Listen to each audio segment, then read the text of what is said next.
Next gen நேர்கள் அனைவருக்கும் சிறந்த நல் வணக்கங்கள். நெக்ஸ்ட் ஜென் என்றாலே அடுத்த கட்ட முயற்சி, அடுத்த கட்ட வெற்றி உருவாக்குவதுதான் இந்த சேனல், நெக்ஸ்ட் ஜென் சேனல்.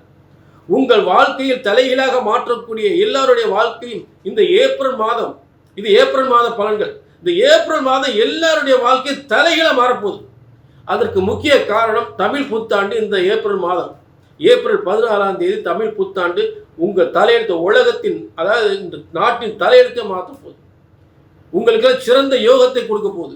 அடுத்து மிகப்பெரிய முன்னேற்றம் என்பது பார்த்தோம்னா, இந்த ஏப்ரல் 23 ஏற்படக்கூடிய தேர்தல். மேலும் இந்த ஏப்ரல் மாதம் பிறக்கக்கூடிய நாள் பார்த்தீங்கன்னா பௌர்ணமியில் பிறக்குது. பங்குனி 18 இந்த ஏப்ரல் 1ஆம் தேதி பிறக்குது.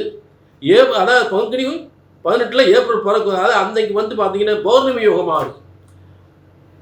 நான் காலண்டர் பார்ப்பாங்க, என்னங்க அன்னைக்கு சதுர்தசி போட்டிருக்குப்பாங்க. சதுர்தசி வந்துட்டாலே பௌர்ணமின்னு அர்த்தம். சதுர்தசி பார்த்தீங்கன்னா 3 நாளைக்கு தான் இருக்கும். அதுக்கப்புறம் பௌர்ணமி யோகம். அப்போ இந்த பௌர்ணமி யோகத்தில் இந்த ஏப்ரல் மாதம் தொடங்கும் பொழுது, இந்த ஏப்ரல் மாதம் ஏகப்பட்ட பேருக்கு தலையெழுத்தே மாறப்போகுது. வாழ்க்கையில் பெரிய உச்சத்துக்கு போக போறாங்க. அப்ப யாரெல்லாம் எந்தெந்த மாதிரி ஒரு யோகம் அனுபவிக்க போறாங்கன்றத நம்ம எல்லா ராசிக்கும் தெளிவா பார்க்க போறோம். ஒவ்வொரு ராசிக்கும் தெளிவான யோகங்களை இந்த ஏப்ரல் மாத யோகங்களை நிச்சயமா அடிச்சு சொல்ல போறேன். ஆச்சரியமா இருக்கும், அற்புதமா இருக்கும். புரிஞ்சுட்டீங்களா? அது என்னன்னா, ஜோதிட சாஸ்திரம் என்பது இறைவனால் படைக்கப்பட்டது என்பது மட்டும் தெரிஞ்சுக்கோங்க. ஏசுன்னு சொல்லிட முடியாது. இங்க கிரக கட்டங்கள் இருக்கு. இறைவனா பிரம்மனால் படைக்கப்பட்ட ஜோதிட சாஸ்திரம். ஜோதிட சாஸ்திரம் என்பது இறைவனால் படைக்கப்பட்டது. ஒருபோதும் தப்புவதில்லை, தவறுவதில்லை. எல்லாமே தலை எழுத்துன்னு எழுதியிருக்காரு, நம்ம தலையெழுத்த. அப்போ உங்க ஒவ்வொருடைய தலையெழுத்து எப்படி இருக்கு அப்படின்றத உங்க சுய ஜாதகம் தான் தெளிவா சொல்லுன்றத தெளிவா தெரிஞ்சுக்குங்க. அப்ப இங்க சொல்லக்கூடிய பலன்கள் பொது பலன்கள். இதுல எந்த அளவுக்கு உங்களுக்கு நடக்க போகுது அப்படின்றத உங்க தலையெழுத்த எழுதியிருக்கார் பிரம்மன். ஆக பிரம்மனால் எழுதப்பட்ட தலையெழுத்து ஒருபோதும் தப்புவதில்லை, தவறுவதில்லை. அதை சரியாக கணித்தால், உங்கள் ஜாதகத்தை சரியாக கணித்தால் சரியாக நடக்கும். உங்கள் யோகங்கள் வெற்றியாக உறுதியாக அமையும். நீங்க செய்ய வேண்டிய கீழே நம்பர் நோட் பண்ணிட்டு ஒரு அப்பாயின்மெண்ட் வாங்கி. ஏப்ரல் மாத பலன்கள் மிதுன ராசிக்கு. ஆக ஏப்ரல் 1 முதல் ஏப்ரல் 30 வரை. இப்ப மிதுன ராசிக்கு என்னன்னு கேட்டீங்கன்னா 10ஆம் இடம் ஜீவனஸ்தானம். இந்த ஜீவனஸ்தானத்துல சனி, புதன், செவ்வாய் எப்படி உட்கார்ந்துருக்காங்க போல. சனி, புதன், செவ்வாய். அப்ப சனி பகவான் 8ஆம் அதிபதியாகி 9ஆம் அதிபதியாகி மாறினார். அப்போ 9ஆம் அதிபதி 10ஆம் இடத்துல இருந்தால் தலைமை தாங்கும் தகுதி, நல்ல ஒரு உத்தியோக, தொழில், உத்தியோகம், வேலை வாய்ப்பு, வருமானம், முன்னேற்றம், இதெல்லாம் டாப்ல போயிட்டு இருக்கு.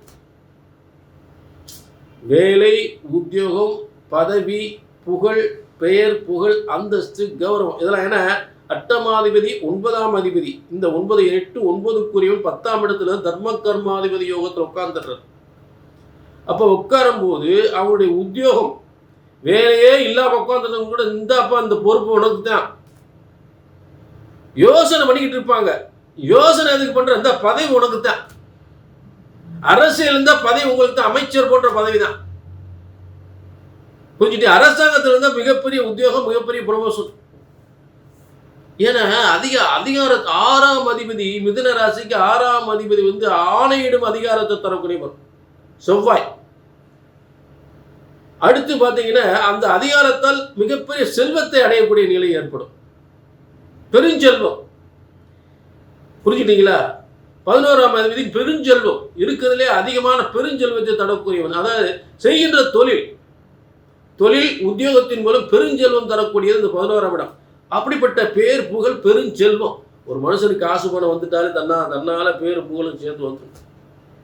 அதாவது மனுஷன் சாதிக்கிறானா இல்லையா, பணம் சம்பாதிச்சு கொடி கட்டு பிறந்தாலே அவனுக்கு தன்னை போல புகழ், அந்தஸ்து எல்லாம். சில பேர் சாதனை பண்ணுவாங்க, அவங்களுக்கு பேர் புகழ்லாம் கிடைக்காது. பணம் சம்பாதிச்சாலே பேர் புகழ் தன்னை போல வந்துடும்.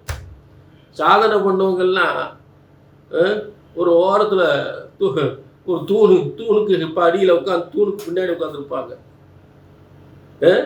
ஆக இது பார்த்தீங்கன்னா உங்களுக்கு சாதனைகளும் சோதனைகள் கடந்து சாதனை பண்ணக்கூடியவர்கள் இந்த மிதுன ராசிக்காரர்கள். அரசாங்கத்தில் மிக பெரிய அந்தஸ்து. கௌரவம் சூப்பராக இருக்கும். அடுத்து உங்களுக்கு ஏப்ரல் 20 குறிச்சு வச்சுக்கோங்க, மிகப்பெரிய ஒரு சொத்து கிடைக்கும்.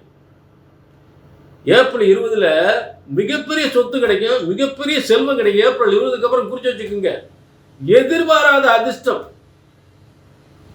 ஏப்ரல் 20க்கு அப்புறம் அதிர்ஷ்டம் அப்படியே ஹைலைட்டா சொல்றேன், அடிச்சு சொல்றேன். ஏப்ரல் 20க்கு அப்புறம் உங்க வாழ்க்கையை தலையில மாறப்போகுது. ஏப்ரல் 20க்கு அப்புறம், ஏப்ரல் 23க்கு அப்புறம் தேர்தலே வரப்போகுது. அப்போ வரும்ல பெரிய பெரிய ஒரு வாழ்க்கையில் இப்படி முன்னேறணும்னு நினைக்கக்கூடியவங்களுக்கெல்லாம் ஏப்ரல் 20 உலக தலையெழுத்தை மாற்ற போகுது. மிதுன ராசிக்கார் நிறைய பேர் அரசியல் இருப்பாங்க, அவங்க தலையெழுத்தை மாறப்போகுது. சரி, பரவாயில்ல. இப்போ உங்கள் தனிப்பட்ட ஜாதகத்தை இந்த யோகம் எந்த அளவுக்கு சிறப்பாக இருக்குது அது தெளிவுபடுத்திக்கணும் அப்படின்னா கண்டிப்பாக உங்கள் சுய ஜாதகத்தை பார்த்துக்கணும். நமக்கு இப்படிலாம் யோகம் இருக்கா அப்படின்னு தெரிஞ்சுக்கணும். கீழே நம்பரை காண்டாக்ட் பண்ணி உங்கள் எதிர்காலத்தை தெரிஞ்சுக்கலாம்.